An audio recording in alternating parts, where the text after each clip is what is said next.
Good morning, good morning, good morning, good morning, colleagues. My name is Clive Davis, the Chief Emergency Management Officer, Mona Campus. Good, now I'm on camera. Colleagues, as we sit at the start of this 2026 Atlantic hurricane season, I know many of us are pondering what our fate might be. We'd have also seen quite a bit of recording in progress information being shared concerning the predictions of the approaching Super El Nino. Ladies and gentlemen, the Emergency Management Office thought it fit to cause a meeting of the minds to look at these two very interesting events. I thank you for recognizing the importance of this forum and welcome you all. I do hope that when you would have left here, you will say it was good for you to have been here. Colleagues, my other task, other than welcoming you this morning, is that of introducing the person who will take over and manage the proceedings today. Ms. Sharika Danvers is the Assistant Superintendent of Works in the Sanitation and Grounds section of the Estate Management Department. Despite her quiet composure and almost invisible presence, yes, a term I coined, the lady is a powerhouse in the advancement of occupational safety and health across this enterprise, especially in the area of public health. Colleagues, let us welcome Ms. Danvers to move this program forward. Thank you.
Good morning, everyone. Good morning, ladies and gentlemen. Thank you for having me, and thank you all for joining.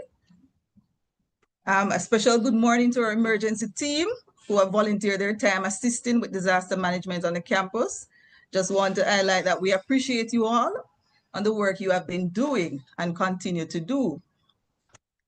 June 1, 2026 marks the start of the Atlantic hurricane season, and we are all listening and hoping for a calm and inactive season, especially since we are still on the long road recovering from the disastrous effects of Hurricane Melissa.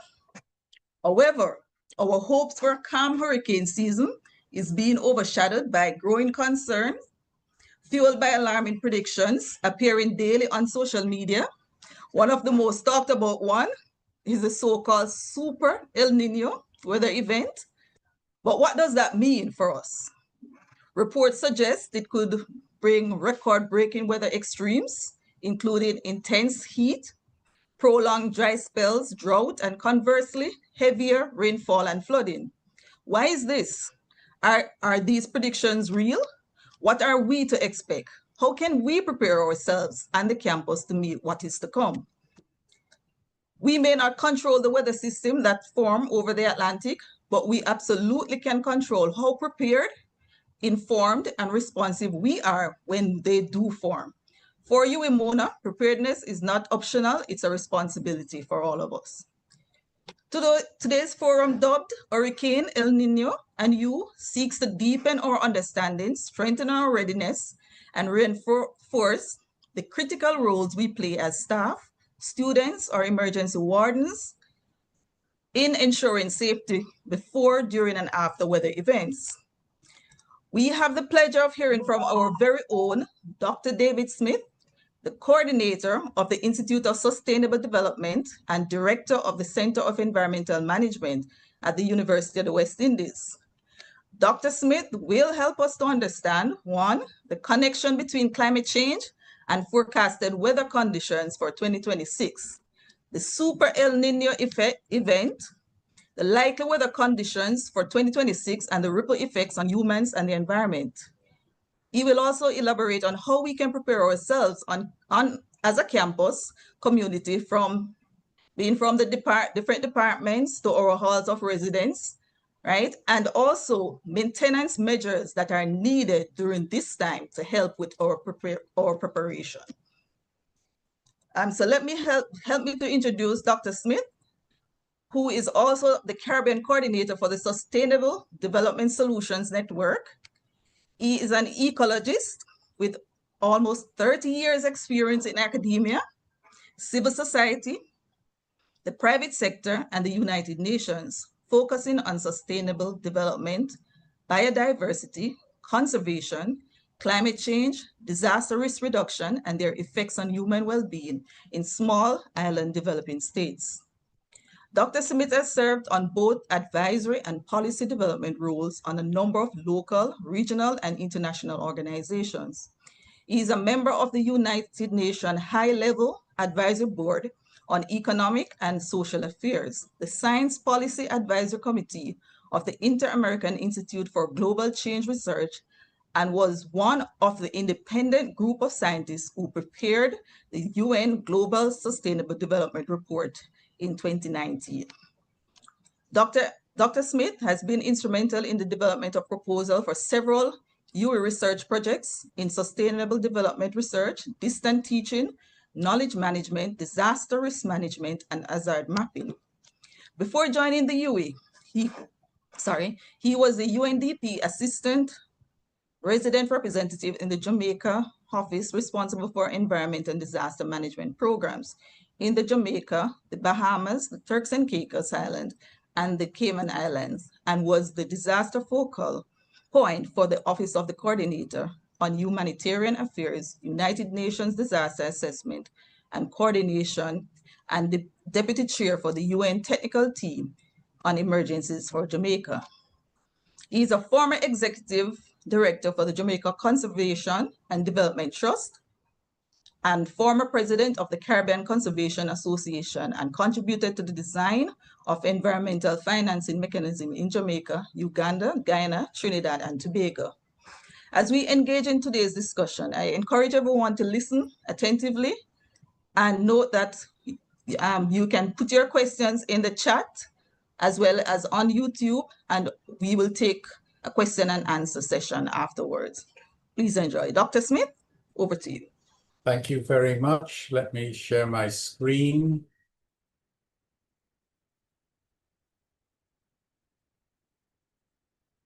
Okay. Just to check that you can see the presentation. Yes, we're seeing you. Excellent.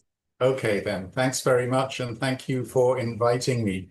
We're going to talk a bit about the problems that might arise from this particular, we often refer to it as the hurricane season, but it may be that hurricanes aren't the thing that we're going to be paying attention to most this particular year. I want to start out, though, by talking about the sources of information. Ms. Danvers had mentioned that there's a lot of information out on social media, and sometimes that's where problems start. I want to start with some sources of information which you can rely on. Let's start out with the Jamaica Meteorological Service. They have a website. They also have an app. Just so you don't have to take notes on all of this, I believe that I've shared this presentation, and hopefully it will be shared with those who attend afterwards, so you don't have to write absolutely everything down. But Jamaica Meteorological Service is an authoritative service, and when they talk about what's going on, believe them. There's also the Caribbean Institute for Meteorology and Hydrology.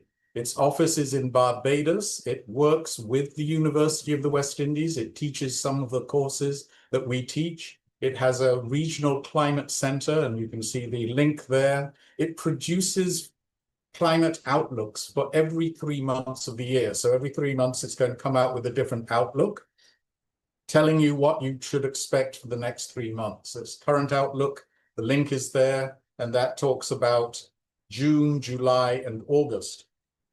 And it will indicate to you all the different things that you should expect. There's also the National Hurricane Center, which is part of the United States government.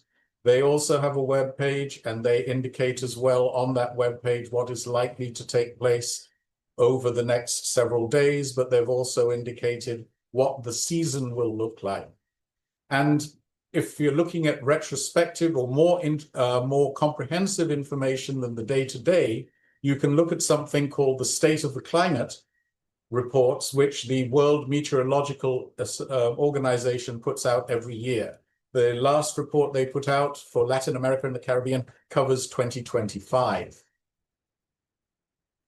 So just to remind ourselves, we are often focused on hurricanes. Those are sudden onset, what we refer to as sudden onset hazards.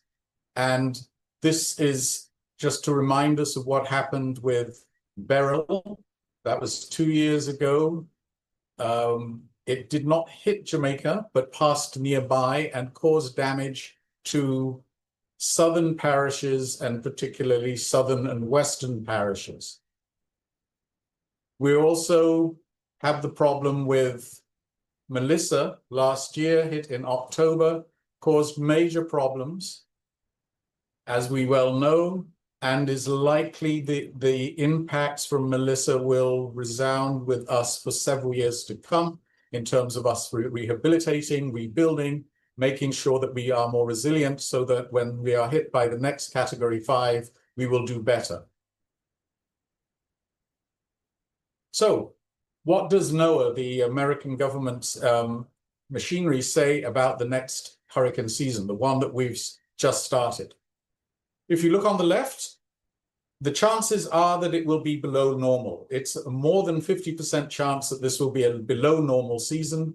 It might be a near normal season, but it's almost certainly not going to be above normal. That is useful and good news, but it's not something that should make us feel complacent. After all, it only takes one tropical storm or one hurricane to create a lot of damage. And let us remind ourselves that even though we are quite rightly concerned about the large or major hurricanes, we can get quite a lot of economic and other types of damage from tropical storms and from hurricanes which aren't major hurricanes. And we have had that happen to Jamaica in the past. We're looking at somewhere around maybe 8 to 14 named storms. Remember, it only takes one. And if we're talking about the welfare of the University of the West Indies, let's remember that we have campuses all over the Caribbean. So we're not just concerned about what might hit the Mona campus in Kingston. We're also concerned about what might hit the Western Jamaica campus in Montego Bay and our other campuses throughout the Caribbean.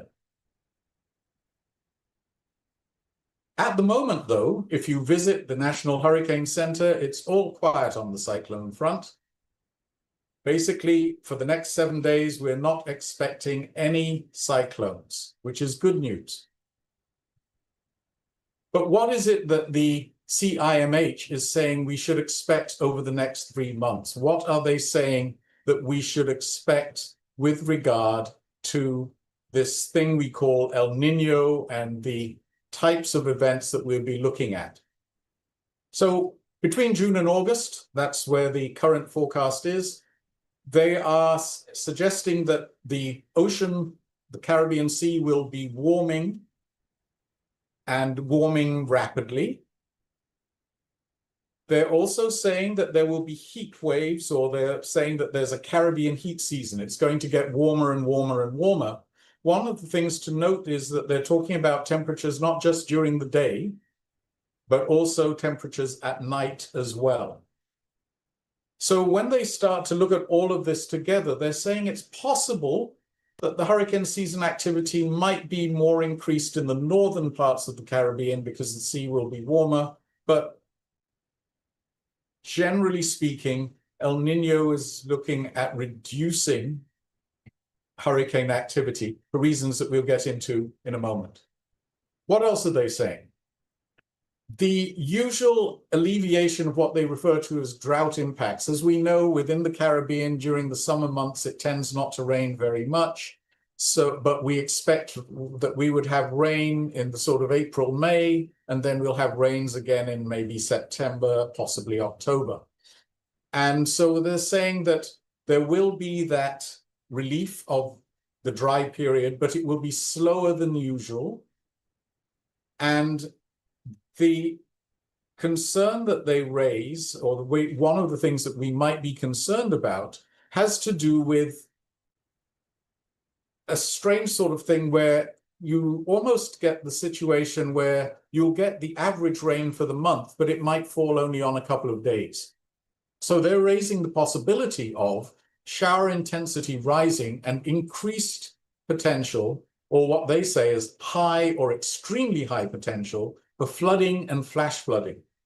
And they also then mention cascading hazards and associated impacts. So what are the associated impacts with flash floods and flooding? One of the things would be landslides. If you get flash flooding in a river valley, then it's very likely going to erode the banks of that river and cause landslides as well. They also mention something which we should pay attention to, intrusions of Saharan dust. And we saw that over the course of last week. They say that those intrusions are likely to be frequent. The good thing is that they will inhibit the development of tropical cyclones. So they inhibit the development of tropical storms and hurricanes. But they will make it more humid and hot, and the air quality will go down. And we will hear a little bit later why we should be concerned and what sort of attention we should be paying to this idea of Saharan dust. So between now and August 2026, they're saying, well, the potential for floods is going to be high to extremely high. In terms of how our reservoirs and rivers will be recharged by rainfall and so on, that's likely to be slower than usual in the Antilles. And remember, in Jamaica, we're in the Greater Antilles. And wet days increasing in August, leading towards more and more rain in September.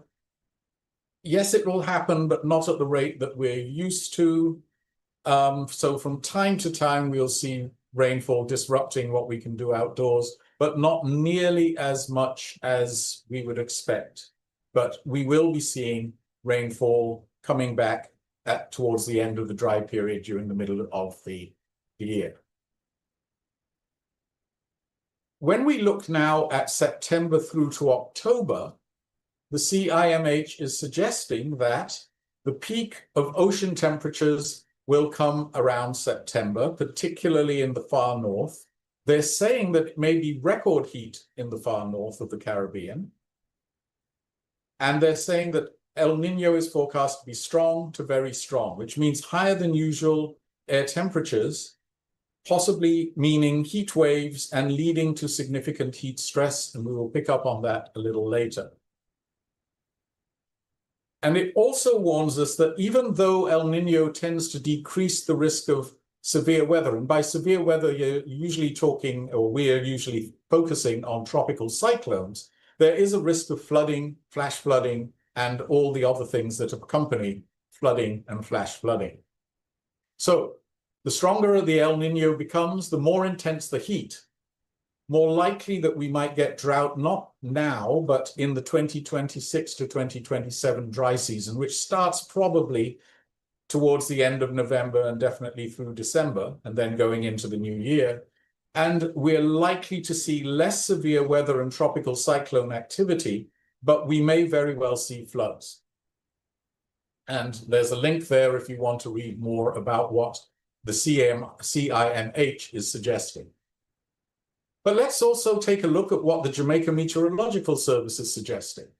When they're looking now at drought, they're saying, well, for the majority of the island of Jamaica, we should have no concern about drought. That's the areas of green.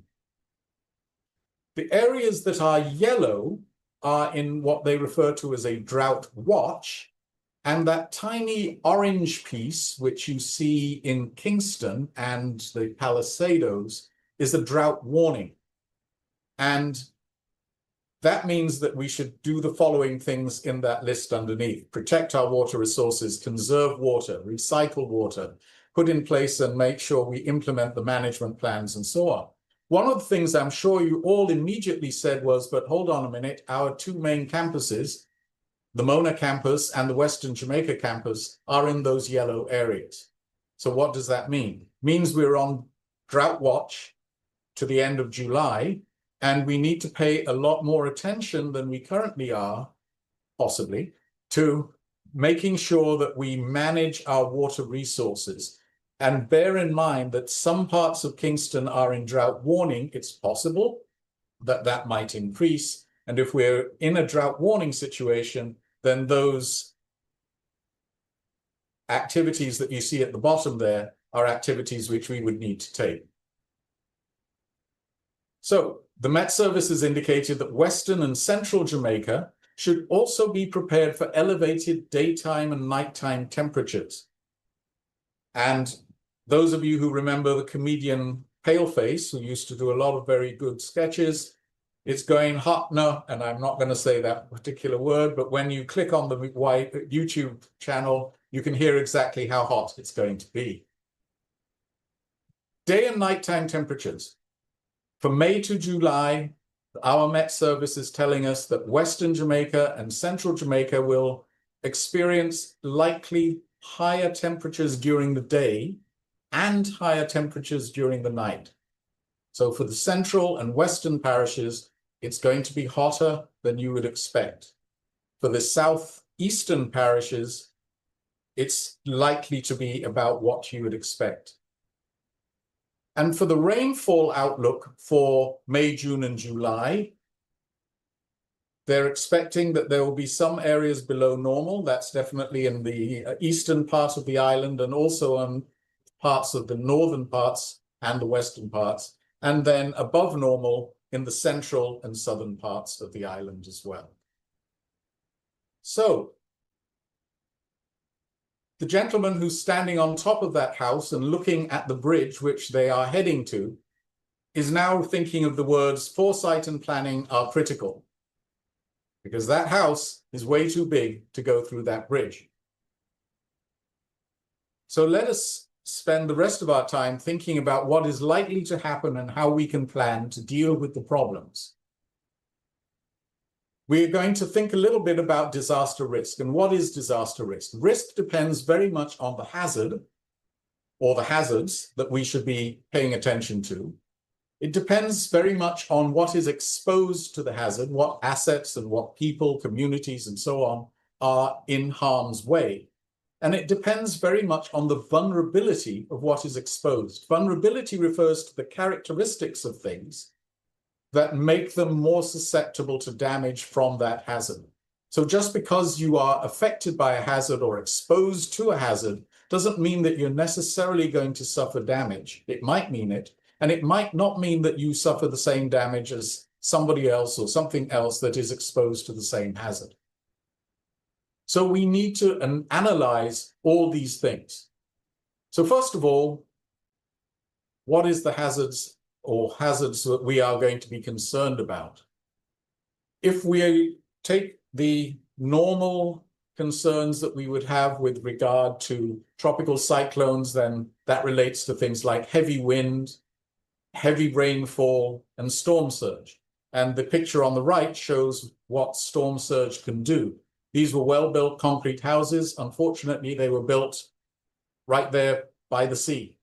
Beautiful place to be if you're in Jamaica, not necessarily when a storm comes and a cyclone comes and moves the sea into your home.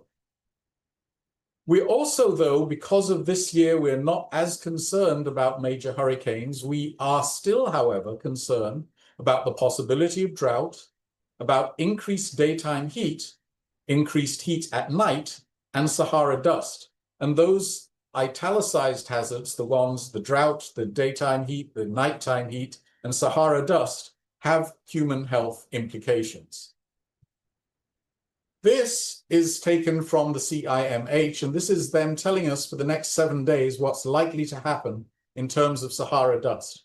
You can see over on the right, the continent of Africa, completely covered in Sahara dust for obvious reasons. And then you see that the Sahara dust sort of exits the continent on the western side, goes across the Atlantic, and then comes to the Americas, making landfall in French Guiana, Suriname, and Guyana, and parts of Brazil.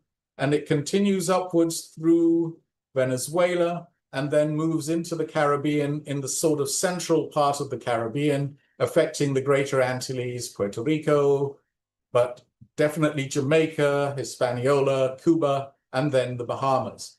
The Eastern Caribbean, the windwards and the leewards aren't as badly affected, but they are still affected, and you can see Barbados is in there as well. So that's what's supposed to happen over the next 7 days. And it's useful to keep visiting the website to see what's likely to happen as they continue to update the information. But let's think about floods as well. Many of the worst floods that have affected Jamaica had nothing to do with tropical cyclones. They were associated with stationary fronts and various other weather features. By and large, if you look at our history over the last 30 to 40 years, if it rains for several days in a row, let's say you get rain, continuous rain for 4 or 5 days, you are going to get floods, you are going to get landslides. So we should not be heaving a sigh of relief and saying, well, okay, we're not getting the cyclones this year, so therefore we won't have any concerns and we won't have to worry about floods. Half our floods have nothing to do with cyclones whatsoever. So what is exposed? Let's think with a UE lens. What is exposed? The university owns a beach. That's exposed. We have lecture theatres on campuses. We have halls of residence.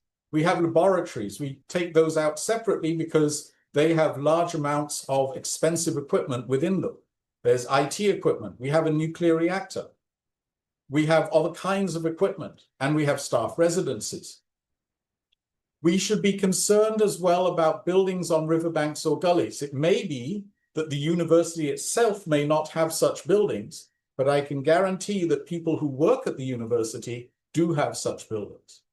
And we should be concerned, therefore, about our staff and where they live. If they live in riverbanks or on riverbanks or near rivers or gullies, they could be at risk. We should be concerned about the communities in valleys or low-lying areas because those may be subject to flooding. And while it may be that the university itself, depending on which campus you're talking about, may not necessarily be in a flood valley or a low-lying area, staff are. We should be concerned about our health facilities, our marine laboratories. We have marine laboratories, 2 of them in Jamaica. Of necessity, marine laboratories are located right on the coast, as close to the sea as possible. That makes them extremely exposed to storm surge. We have a power plant. We have vegetation all over our beautiful campuses. We have sports facilities, vehicles, and water supply. All of these are exposed to hazards. What is vulnerable? Any building that hasn't been maintained recently. Old wooden buildings. We have some beautiful old wooden buildings dating back from World War II on the Mona campus. They are highly vulnerable to high winds, but they're a really good place to be in an earthquake. But they should be maintained, and if they haven't been maintained recently, they maintain their vulnerability to high winds. Any building with a flat or low-angled roof that isn't a concrete roof is going to be vulnerable to high winds. So if you look along the spine of Faculty of Science and Technology, many of those buildings have relatively flat or slightly angled roofs, those are vulnerable to high winds. Any building with an old roof may leak.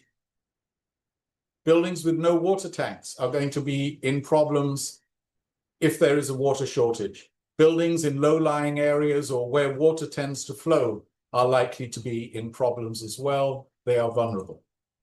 Who is vulnerable? Young children are vulnerable. So while we don't have a lot of young children on campus, definitely our staff have young children and they are vulnerable. We have older persons on campus, they are vulnerable. People who work outdoors. We have a very large number of people working with estate management who, of necessity, work outdoors. Many of them do physical labor outdoors. They are vulnerable because it's going to be hot. People with medical conditions may be more susceptible to the Sahara dust, to the heat, and so on and so forth. And they may need to pay more attention to hydration and water. The heat hazard. If we look at work that's done by the Tropical Metabolism Research Unit up there on the medical side of the our large campus, then we'll see that there was a paper produced back in 2025, and I'm quoting from it here. Exposure to heat can have serious adverse health impacts, including long-term neurological, that's affecting the nerves, and cardiovascular, that's affecting the heart and the circulatory system, complications, exacerbation of respiratory disease, your lungs and so on, acute kidney failure, adverse pregnancy outcomes, negative effects on mental health and death. Additionally, heat can affect health indirectly by making physical activities unsafe and potentially limiting labor capacity. In other words, if you are doing physical activities out of doors and it's really, really hot, that may put you into an unsafe situation. If your job is to work and it's really, really hot outdoors and your job is to do physical labor outdoors, it may be putting you into a risky situation. Continuing climate implications and health. Sahara dust can be linked to increased asthma admissions. A paper done by our colleagues in Trinidad and Tobago at the St. Augustine campus found that Sahara dust increased the number of children going into the hospital with asthma. Increased heat affects those who work outdoors, particularly those who are doing physical labor. So we need to pay attention to ensuring that they are sufficiently hydrated, that they have good quality water supplies and plenty of water supply out there with them. Not that they have to go and walk and find water, but they have water with them. And we may want to consider modifying their working hours to avoid the high midday temperatures. We are also going to see the potential for increased insect-borne diseases, things like dengue. Well, we don't have malaria in Jamaica, but we have malaria in other places where the University of the West Indies is. And we also should be concerned about chickpea and other things that mosquitoes transmit. So we should be measuring and recording outdoor temperatures morning, noon, and night. Because remember what was said by the Met Service and the CMH, that these warm temperatures are not just during the day, but they're during the night as well. We also should be monitoring the health center for a possible increase in calls on their services by staff, because that will give us an idea of how people are doing. We should also pair in the back of our minds climate implications regarding food. Work that we've done with colleagues in the Pacific has found that in some cases, because climate affects the availability of crops, sometimes because of a cyclone, sometimes because you simply have changed rainfall patterns, then people's food security is affected and people may switch diets. The things that they normally eat may not be available at the market or in the supermarket, so they switch and buy something else. But in the Pacific, what they found was switching from traditional crops meant people were switching to cheap imported food, and that cheap imported food wasn't good for them. And that increased the number of people with non-communicable diseases and also increased the number of people that were suffering from symptoms akin to diabetes. So how do people address these sorts of problems? Because it's not just the University of the West Indies that's going to be facing these or is facing these. I'm giving you an example here from a tourism resort in Cuba. And the picture on the right, by the way, is not a tourism resort in Cuba. That is in Jamaica, and anybody who thinks they know where it is, by all means, put something in the chat and say, I know where that beach is. Researchers at a resort in Cuba found that climate change would increase the days with weather that tourists liked, and also increase the number of days with weather that tourists did not like. And in order to be able to figure out how they would react and how they would manage the comfort of their guests, they started to measure things. So they measured the hours of sun and rain every day. They measured the amount of cloud cover at 1 in the afternoon. They measured the amount of rain they got every day. They measured the maximum, well, they measured the temperature throughout the day and recorded the maximum daily temperature. They also recorded wind speed and humidity at 1 o'clock in the afternoon. It's quite possible that the physics department at Mona already measures these, but we should be talking around to some of the ST departments, seeing who measures what, and making sure that information is shared with estate management and anybody else who needs it, because it's information that can be useful to us and help us to manage, particularly in a situation where we've been told that it is very likely that we are going to see much higher temperatures. We also need to look at other aspects. If the temperatures are high, does that affect our energy use? Well, some parts of the university, some buildings have renewable energy. This is a picture taken at on the roof of the medical faculty, that lovely new building that they have. These are their solar panels. So we're using renewable energy in some places. We've got solar in some places, and we've got generators as well that will kick in when our cogen plant drops out. But we should expect air conditioning to be used more and more because it's getting warmer and warmer.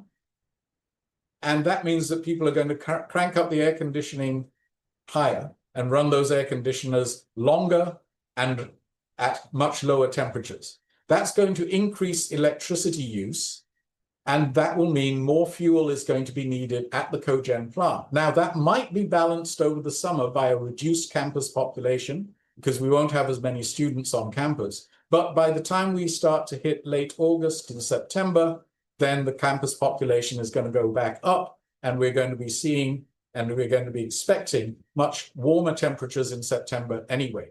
So it's very likely that our energy use is going to be increased. We need to be prepared for that, not just in terms of how we use our energy and how we might be looking at improving our renewable energy use, but also making sure we have the money to pay to buy the raw material that goes into that cogen plant, so we'll have the energy we need.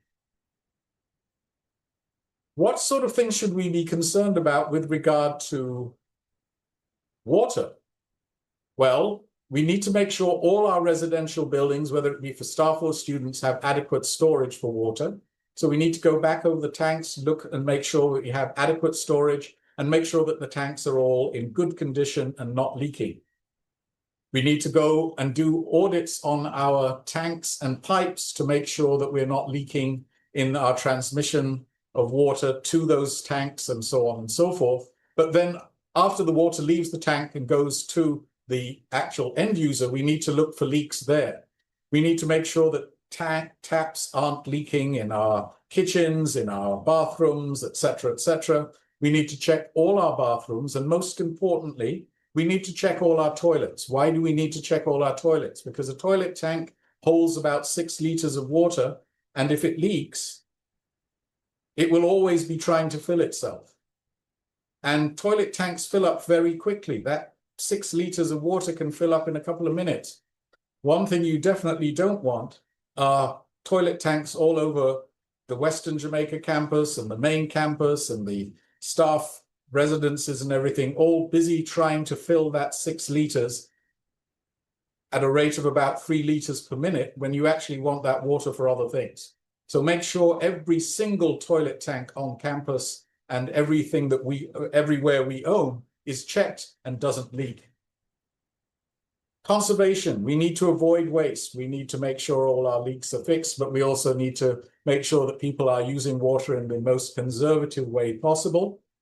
And of course, we need to pay attention to sanitation, making sure that our food facilities have adequate storage for water and are able to use water properly, making sure that all our bathrooms, making sure that our sanitary facilities are all adequately hydrated. Flood risk. Make sure that all our drainage is cleared and make sure that our current drainage is adequate. Is it adequate? I don't know, but it's likely that the Department of Geography and Geology on the Mona campus and the other departments of geography and geology on the other campuses can answer that question. They can do the mapping, they can figure out the drainage. We need to check, are our hazard maps up to date? We keep building. It's great. We see new buildings on campus all the time, but that changes drainage patterns. It probably increases the amount of water that we're going to see draining off and into the drains and so on, which increases our flood risk. Did we update our hazard maps after we put in the last building? And then the other thing we have to be concerned about, it's all very well we take care of our own stuff, but what about the access routes to UWI? What about the flooding between the aqueduct and the main gate? What about the flooding in other places? What about the flooding to the different facilities we have all over the island? Are those taken care of? Do we know what the flood risk is for those places? How are we dealing with what we now know about the flood risk that was caused by Melissa in the Western Jamaica campus? As we rebuild, are we making sure to not rebuild the same risk that we had before? The other thing is, as a disaster management professional, I'd be remiss on reminding you, we must not ignore the other hazards. It's all very well to focus on cyclones. And this year, maybe we're not focusing as much on cyclones, but we're going to focus on heat. We're going to focus on Sahara dust. We're going to focus on floods and excess rainfall. But let's not forget the Caribbean is subject to all kinds of natural hazards. And in addition to that, we've created a whole bunch of hazards ourselves, the anthropogenic ones. And the Caribbean is subject to those as well. The world's largest oil tanker spill happened in the Caribbean off the shore of Trinidad. So living successful in the Caribbean requires building resilience to multiple hazards and risks, not just one or two. That requires multidisciplinary and transdisciplinary approaches. We have to work with everybody and make sure that when we're working with each other, we've got people from all different kinds of expertise. We need regional cooperation, regardless of whether the people in the region speak the same language we do or not. We need to share data and we need to work together. The hazards cross national boundaries. If we want to be resilient to those hazards, we should also cross national boundaries. Just to remind anybody who is on the Mona campus right now, this is what is the projection of the likely earthquake risk from a 2,500-year event. All the buildings that are red are unusable. The green buildings are still usable. The yellow buildings are repairable, but would probably only be usable after they're repaired. A piece of trivia, if you look at the buildings that have survived, the old library survives, the main library seems to be surviving as well, but the main buildings that would survive an earthquake, the old library, the old dramatic theater, and that steel building where they do the online IT work near on what used to be West Road. Those are one-story buildings. One's made out of steel, the other two are made out of wood. They don't weigh very much, so they withstand earthquakes. But the wooden buildings aren't the best place to be if you have high wind. So let's just summarize. It's likely that we will have less hurricanes in 2026 than we would normally expect. But remember, all it takes is one. It's likely that 2026 will be hot, very hot. It's likely that we might set records in the northern parts of the Caribbean, but it will be hot during the day as well as hot at night. So pay strong attention to hydration, especially for the young and the old and anyone who has to work out of doors. Drought might be a problem. Water shortages may be a problem. Floods and heavy rainfall, despite the fact that we might possibly end up with a drought, floods and heavy rainfall may very well occur, and there seems to be a heightened risk of those. Sahara dust events will occur, and actually are occurring even as we speak. They will reduce air quality, increase risks of things like asthma and other respiratory problems, as well as other problems as well. The overall thing being that slow onset hazards may be more important than the sudden onset hazards this year. The sudden onset ones are the ones like a storm, a cyclone is coming through. The slow onset ones are, boy, it's hot. It's hotter than it was yesterday. And tomorrow it's going to be hotter than it is today. And next week it's going to be hotter than it was. And in addition to the heat, well, boy, we've got this weird dust problem as well. And I'm thirsty. Those are the sorts of things we need to watch out for, but we do need to also make sure we take the precautions. And there are probably, and because since I'm talking to the disaster managers, several other things that you can think of that we can do to make sure that University of the West Indies manages to make through 2026 without any problems. Thank you.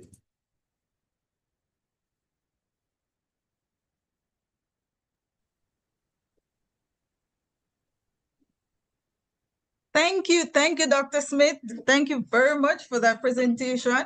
And I'm so my mind is all over the place right now, because at first you said that the weather condition is below normal for this year, for this season, right?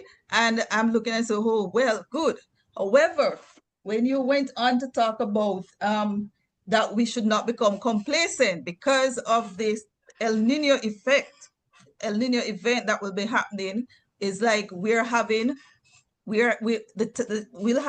heat in one area, right? And for some period, and then we'll have heavy rains in another area. And again, you mentioned about flash flooding, and flash flooding is what impact us because of our terrain, especially here in Jamaica. So we're prone to landslides. So if we have long periods of drought and then we have flooding, then we know that some of our roads will be impassable, and based on where we have our building or where persons are living, then that will impact us negatively, right? But very good information that we have here, and I think it's information that we can start to do our preparedness with.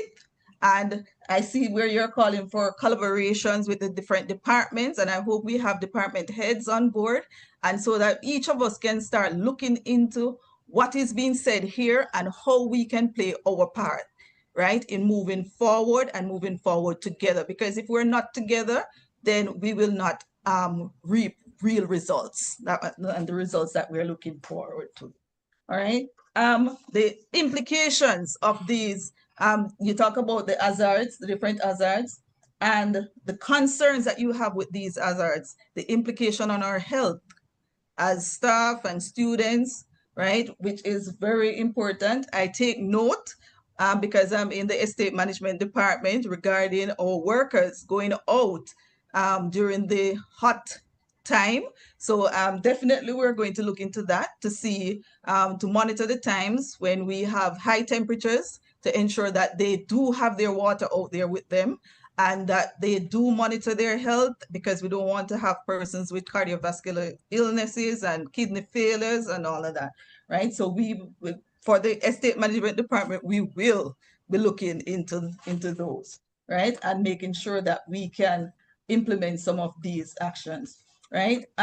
In regards to the dust that we're having presently, I was listening to the news, the television Jamaica news, and they were saying that like for this weekend, you said that in the next 7 days we will be seeing the dust coming across Jamaica, right? But they're saying that we should have increased rainfall this weekend. How will that impact the dust that is over the country for this weekend? It may be a good thing that we're having rainfall. Rainfall will tend to remove some of the dust from the atmosphere. So that's a good thing. And the problem is the dust will always be coming over, but it's useful when we get rainfall. That will help a little bit as well. And we need to pay attention to the bulletins. Sometimes we'll be ending up with rain and that will help. Sometimes we'll end up without the rain and that means then we have to take precautions. I note, for example, in the Cayman Islands, they put out an advisory saying people with asthma may want to stay indoors because they're getting probably a bit more dust than we are. So they're taking even more precautions than we would. So we need to keep an eye. I think the key more than anything else is pay attention to those sources of information. Pay attention to what the Met Service is saying. Follow the advice of the credible government and agencies. And if they're not putting out advice, find ways of having somebody call them up and saying, hey, what's going on? What should we be doing? Yes, right. All right. And also I'm concerned, a little bit concerned as well, even though we might be having this heavy rainfall, right? And we have the dust passing through, it means that our water quality might be compromised as well. Is that so? That's a good question. Unfortunately, we haven't done a lot of research yet on the effects of the Sahara dust on the Caribbean. We know that, yes, there are health effects, and we know, but it's not something which is, like hundreds and hundreds of papers have been written. We still should be looking more and more at this and to answer questions like, how does it affect water? How does it affect, the reservoir? How does it affect water quality at the height? That's definitely something which might be a useful question to ask and to find out from places like Water Commission. When we have high levels of Sahara dust, does it affect your treatment? Do you have to run more chlorine, for example, through Right. water, etc.? They will know the answers to those questions. And so one of the things we will want to do is to bring in those agencies to provide the information so we can know where we stand. And thank you, Dr. Smith. And I realized that you mentioned about we are exposed, and we are indeed exposed because the list that you had there was very long, right?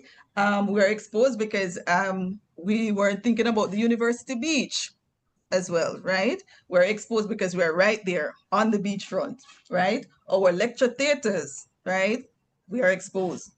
Power plant, right? We generate our own electricity, so we are exposed again there if something should go wrong, right? Our staff, some persons might be lived in flood prone areas, right? They are exposed, right? And the marine labs, especially Discovery Bay Marine Lab in St. Anne, it is also exposed because it's right on the beachfront, right? Yep. So we are exposed. We have vulnerabilities, right? So most of right now we are in a financial crunch, right? So maintenance is not where it is supposed to be, right? So we have those buildings that are not being maintained, right? That are vulnerable, right now.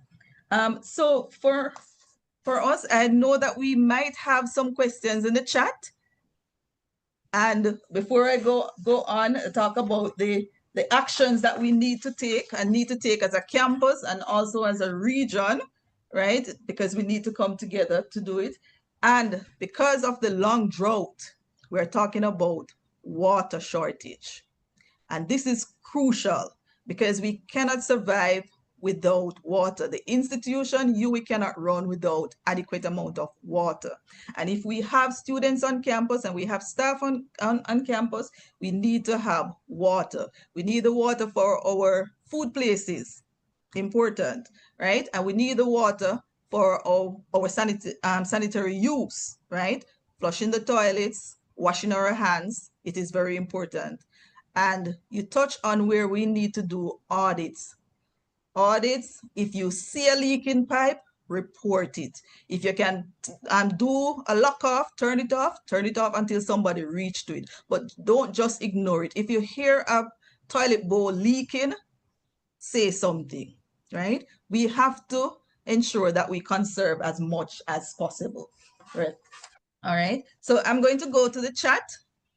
if we have questions in the chat right now, or if you feel free to open your mic and ask your question. And I know that we have the YouTube channel. Let me just check to see.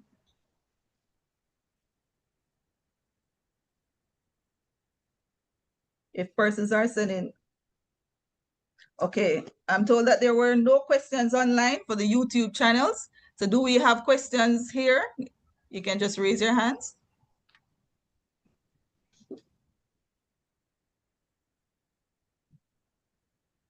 Ms. I have a Sherry. question. Thank you, Clive. Thank you, Sharika, and thank you, Dr. Smith, for that presentation.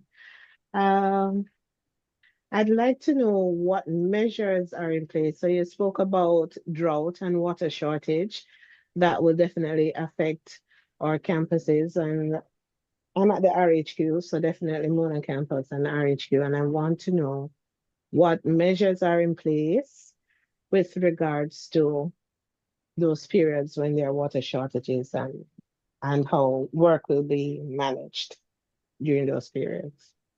Because if we can't flush the toilets and we can't wash our hands, I just want to know what will be put in place.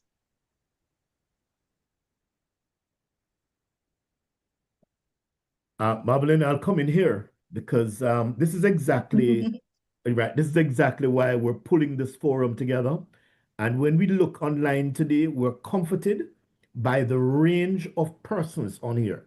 You know, we have executive management on, we have senior management on, we have all range of staff. Everybody is on here to include some of our other campuses. And that's good because that discussion has to take place and it has to take place now. So can we consider this as our, our launch pad?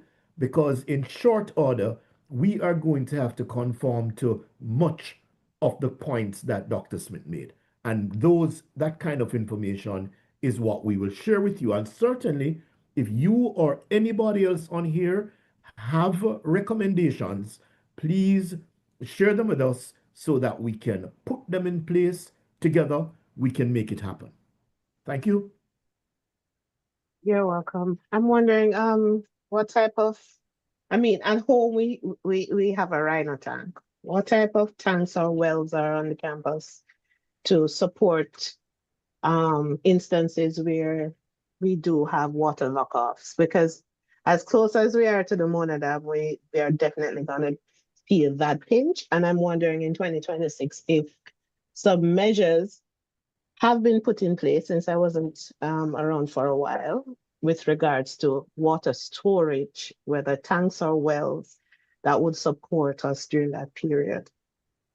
Okay, let me go for that again also. The campus, I hope everybody knows that we have our own well, right? We have our own well where we extract water, treat the water, and then pass it on to the campus. Now, we should be concerned also that with drought, then the recharging of the aquifer could be delayed. And if that is delayed or reduced, then our extraction quantities could also be impacted. But in the meantime, one of the things we're hoping to push across the campus is to ensure that even though we have our own well, we still need to have localized backup. And Dr. Smith did speak about it. We need to have tanks. We need to have pumps. We need to make sure those tanks are in good condition. We need to ensure that the tanks that we have and the pumps that we have can get water to the levels where we want them to be. Because, as Ms. Danvers, a public health expert, mentioned, and I think we all know, without water supply on the campus, we are not a functioning campus. And while some of us may have the privilege, and based on what we do, we may be able to, with the necessary permission, operate remotely. Not everybody can. Not all of our duties and responsibilities can be performed in that manner. But this is something that we're going to be working towards to ensure that what we have in place, we build on that. Because not only do we need to put it in place for hurricane preparedness, but here it is, we have another phenomena coming at us, and we also need to ensure that we have that kind of storage and water supply capacity. I hope that answers your question. You're welcome. Yes, okay. I Thank you, noticed that Marilyn, there are a and couple of thank you, questions in the chat, Major. Ms. Danvers. Yes. Okay.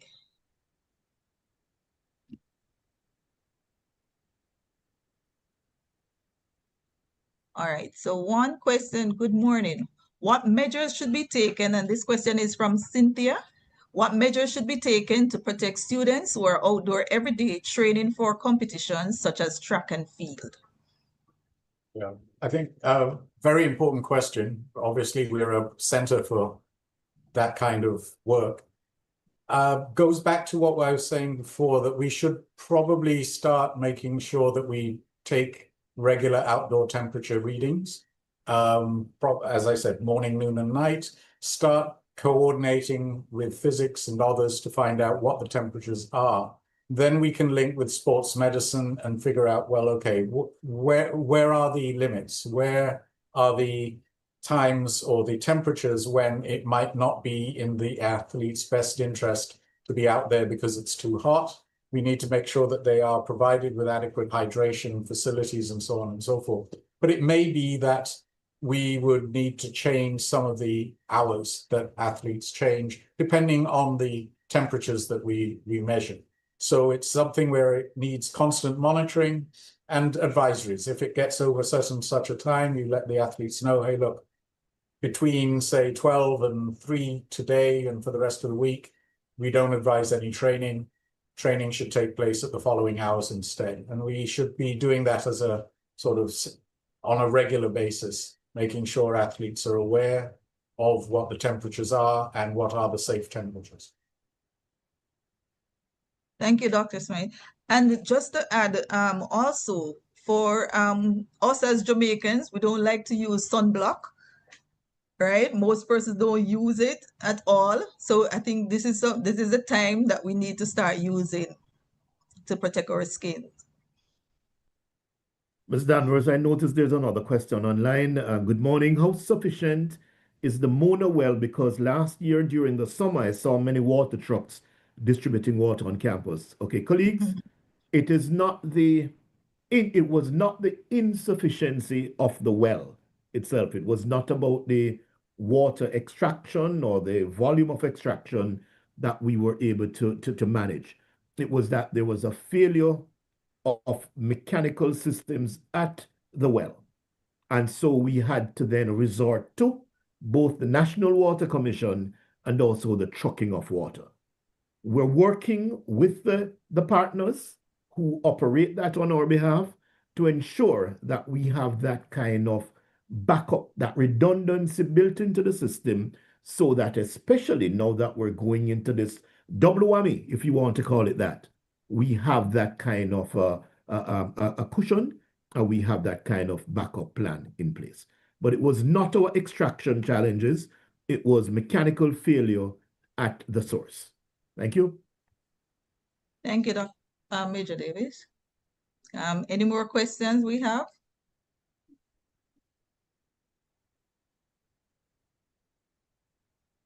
No more questions? We're clear, right?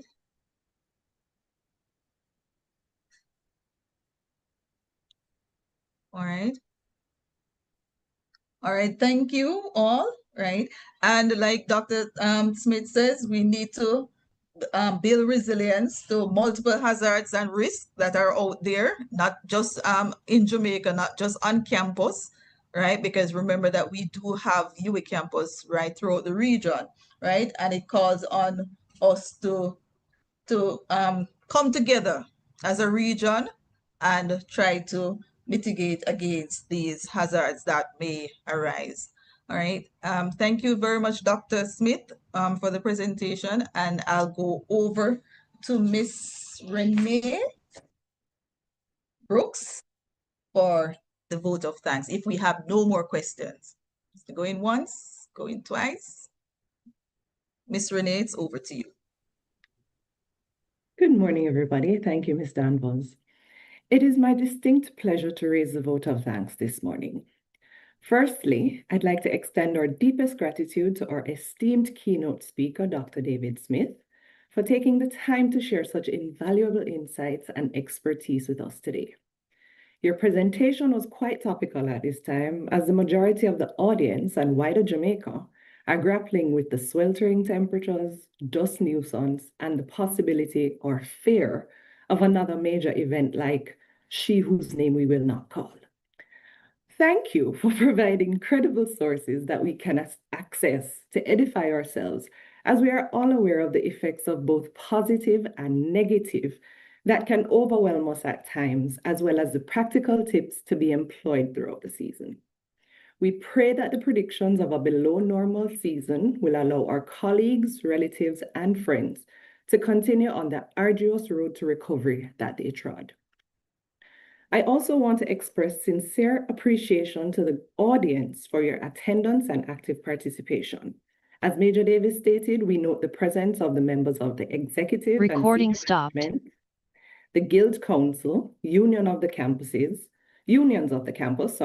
regional headquarters, other campuses of the UWI, the Office of Student Services, emergency management team, and service, administrative, technical, and academic staff. An event of this scale takes a tremendous amount of teamwork.